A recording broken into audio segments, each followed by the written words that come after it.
നൃത്താധ്യാപികയായ എനിക്ക് ഒന്ന് രണ്ട് കാര്യങ്ങൾ പറയാനുണ്ട്. എന്നെ സംബന്ധിക്കുന്ന കാര്യം തന്നെയാണ്, അല്ലെങ്കിൽ മറ്റുള്ളവരെ കൂടെ അറിയാൻ വേണ്ടിയിട്ടുള്ള കാര്യങ്ങളുണ്ടോ ഉണ്ടോ എന്ന് ചോദിച്ചാൽ ഉണ്ട്. നൃത്തലോകത്ത് ഇപ്പോൾ ആൺകുട്ടികളും പെൺകുട്ടികളും സ്ത്രീകളും പുരുഷന്മാരും എല്ലാവരും ഇപ്പോൾ നൃത്തലോകത്ത് സജീവമാണ്. എന്നെ ഈ ഇടയ്ക്ക് ഒരു ചാനലിൽ നിന്ന് വിളിക്കുകയുണ്ടായി.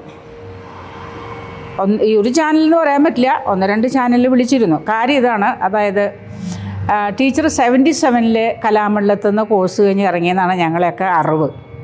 ടീച്ചർ പഠിക്കുന്ന കാലത്ത് നൃത്ത അധ്യാപകർ സ്ത്രീകളും പുരുഷന്മാരും ഉണ്ടായിരുന്നു, അതോ സ്ത്രീകൾ മാത്രമായിരുന്നു എന്ന് ചോദിച്ചു. ഞാൻ പറഞ്ഞ അല്ല, പുരുഷന്മാരുണ്ടായിരുന്നു. ഞാൻ ഫസ്റ്റ് ഇയർ അവിടെ ചെന്ന് ചേരണ സമയത്ത് നിള, ഇപ്പോൾ പുതിയ പേരിൽ അറിയപ്പെടുന്ന നിള എന്നാണ്, പഴയ കലാമണ്ഡലത്തിൽ അറിയപ്പെടുന്ന നിള എന്നാണ്. ഭാരതപ്പുഴയുടെ തീരത്തായതുകൊണ്ട് ആ പേരിട്ടിരിക്കുകയാണ്. അവിടെ ഫസ്റ്റ് ഇയർ പഠിക്കുന്ന കാലത്ത് തഞ്ചാവൂർ ഭാസ്കര മാഷ് ഞങ്ങളെയൊക്കെ പഠിപ്പിച്ചൊരു സാറാണ്.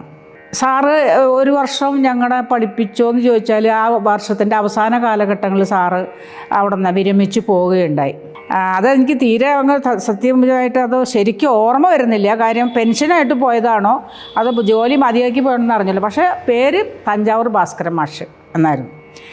അതിൻ്റെ ഒരു ഏറ്റവും പ്രത്യേകത എന്ന് പറഞ്ഞാൽ, നമുക്ക് ഭരതനാട്യത്തിലെ ഫസ്റ്റ് ഐറ്റം എടുക്കാം, അതായത് അലാരിപ്പ്.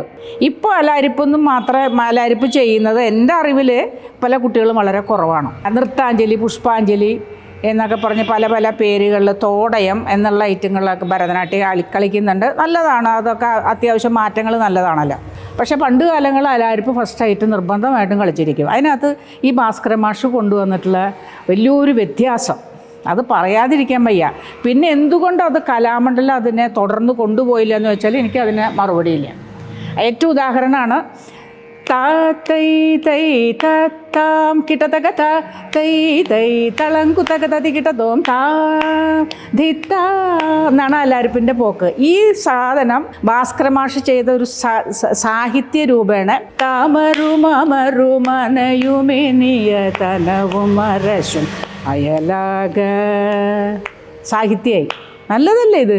ഇതെന്തുകൊണ്ട് കലാമണ്ഡലം അതിനെ കണ്ടിന്യൂ ചെയ്ത് പോയില്ല എന്ന് വെച്ചാൽ എനിക്കറിയാം. അതേപോലെ തന്നെയാണ് ഞങ്ങൾ പഠിച്ചിട്ടുള്ള തിസ്രം, മിശ്രം, ഖണ്ഡം, ഈ 3 എണ്ണമാണ് കലാമണ്ഡലത്തിൽ പഠിപ്പിച്ചിട്ടുള്ളത്. ഈ 3 ജാതി എന്ന് വെച്ചാൽ തിസ്രം, ചതുരശ്രം, ഖണ്ഡം.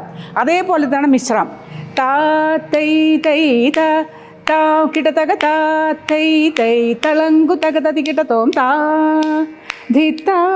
ഇത് മിശ്രം. ഇതിനെ സാറ് ഒരു പാട്ട് കൊണ്ടുവന്നു ഭാസ്കര മാഷ്. ഐന്ദുഭൂതവും 6 സമയവും മന്ത്രവേദ പുരാണ കലകളും 54 വിധമാന ലിപികളും ശ്രീ ഗുരു. ഈ വ്യത്യാസം കണ്ടല്ലോ. ഇത് വളരെ നല്ലൊരു സാധനമായിരുന്നു. പക്ഷേ ഇത് ആരും ഇപ്പോൾ കളിപ്പിക്കാറുമില്ല. കലാമണ്ഡലത്തിൽ ഞങ്ങൾ ആ ഫസ്റ്റ് ഇയർ ചെയ്തത് തന്നെ, പിന്നെ അതിനെ കണ്ടിട്ടേ ഇല്ല. അതേപോലെ ഖണ്ഡത്തിന് സാഹിത്യമൊന്നും കൊണ്ടൊന്ന് ചെയ്തിട്ടില്ല. ഖണ്ഡം താ തൈ തൈ താ കിടതക താ തൈ തൈ തളങ്കു തതി കിടതോം താ ധിത്ത കിടതക തൈ തൈ. ഇതാണ് ഖണ്ഡം.